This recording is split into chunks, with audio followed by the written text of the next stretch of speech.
ষষ্ঠ উপজেলা পরিষদ নির্বাচনের তৃতীয় ধাপের আজকে নাটোরের দুটি উপজেলায় ভোট গ্রহণ অনুষ্ঠিত হচ্ছে এবং সকাল থেকে নাটোরের বড়াইগ্রাম এবং গুরুদাসপুর যে দুটি উপজেলা রয়েছে এই দুটি উপজেলায় কিন্তু সকাল 8টা থেকে মোট 172টি কেন্দ্রে কিন্তু ভোট গ্রহণ শুরু হয়েছে এবং এই কেন্দ্রের যদি ভোট গ্রহণের শুরু হওয়ার পর থেকেই আমরা যদি আপনাদেরকে জানিয়ে রাখি, আমরা যে কেন্দ্রে দাঁড়িয়ে রয়েছি এটি হচ্ছে শেখ ফজিলুন্নেসা মুজিব অনার্স কলেজ, এটা বড়াইগ্রামের একটি কেন্দ্র।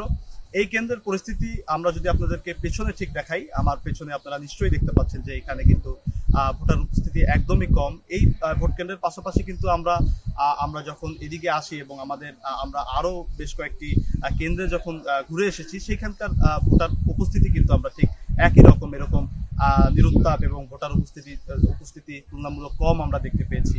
তো আমরা আজকে যে বড়াইগ্রাম এবং গুরুদাসপুর যে দুটি উপজেলায় ভোট গ্রহণ অনুষ্ঠিত হচ্ছে, এখানে মোট 8জন প্রার্থী, চেয়ারম্যান প্রার্থী, তারা কিন্তু চেয়ারম্যান পদে প্রতিদ্বন্দ্বিতা করছেন এবং এখানকার আমরা ধারণা করেছি এবং এখানকার স্থানীয়দের সঙ্গে আমরা এর আগেও কথা বলেছি, আমরা যেটি ধারণা পেয়েছিলাম যে এখানকার অন্যান্য উপজেলা অর্থাৎ প্রথম ধাপ এবং দ্বিতীয় ধাপে নাটোরের যেই 5টি উপজেলায় ভোট গ্রহণ হয়েছে সেইখান থেকে এখানকার ভোটার উপস্থিতি কিছুটা বেশি হওয়ার কথা ছিল।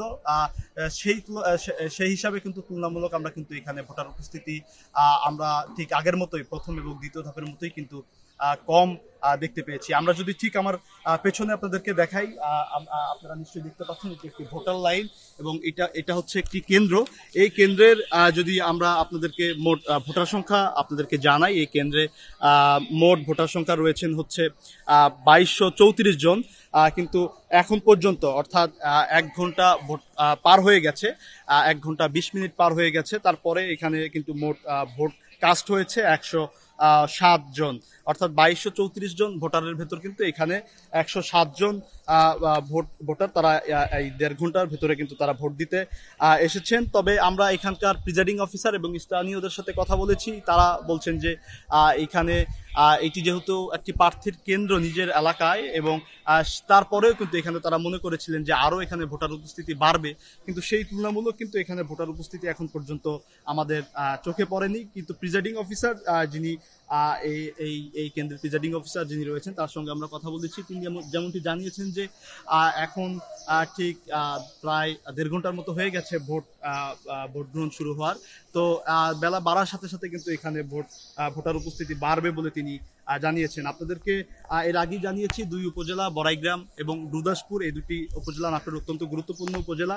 এই দুটি উপজেলায় মোট ভোটার সংখ্যা যদি আপনাদেরকে জানিয়ে রাখি, এখানে দুই উপজেলায় মোট ভোটার সংখ্যা 3,54,827 জন ভোটার কিন্তু তারা এই দুই উপজেলায় মোট ভোটার রয়েছেন। তবে এখন পর্যন্ত আমরা কিন্তু যেই বিভিন্ন কেন্দ্র এবং আমরা বড়াইগ্রামের কেন্দ্রে রয়েছি এবং গুরুদাসপুরেও আমরা খবর নিয়েছি আমাদের সোর্সের মাধ্যমে, তারাও আমাদেরকে জানিয়েছেন সেইখানকার ভোটার উপস্থিতিও কিন্তু তুলনামূলক কম রয়েছে। তবে দুই জায়গারই যারা রয়েছেন তারা আমাদেরকে জানিয়েছেন যে বেলা বাড়ার সাথে সাথে এখানকার ভোটার উপস্থিতি বাড়বে, এমনকি তারা জানিয়েছেন।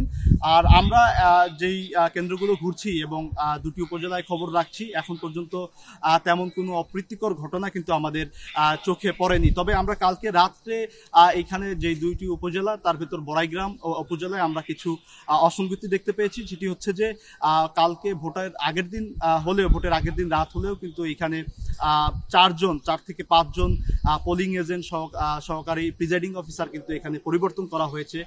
যদিও যারা নির্বাচন রিটার্নিং কর্মকর্তা তিনি এটাকে স্বাভাবিকভাবেই দেখছেন, যেহেতু অনেক বড় কর্মযোগ্য নির্বাচন, সেখানে তিনি বলছেন যে অনেকের সমস্যা থাকে, তো তারা বলছেন যে এটা একটি স্বাভাবিক, এত বড় নির্বাচন কর্মযোগ্যে কিন্তু এরকম দু একটা পরিবর্তন তারা স্বাভাবিকভাবেই দেখছেন। সেই সাথে এখানে আরেকটি অসঙ্গতি যেটি রয়েছে, এখানকার যেই সাংবাদিকদের যেই পর্যবেক্ষণ কার্ড সেটি নিয়েও কিন্তু প্রশ্ন উঠেছে এবং এখানে বলা হচ্ছে যে যারা অনিবন্ধিত এবং অসাংবাদিক এরকম অনেকেই কার্ড পেয়েছেন নির্বাচন পর্যবেক্ষণের।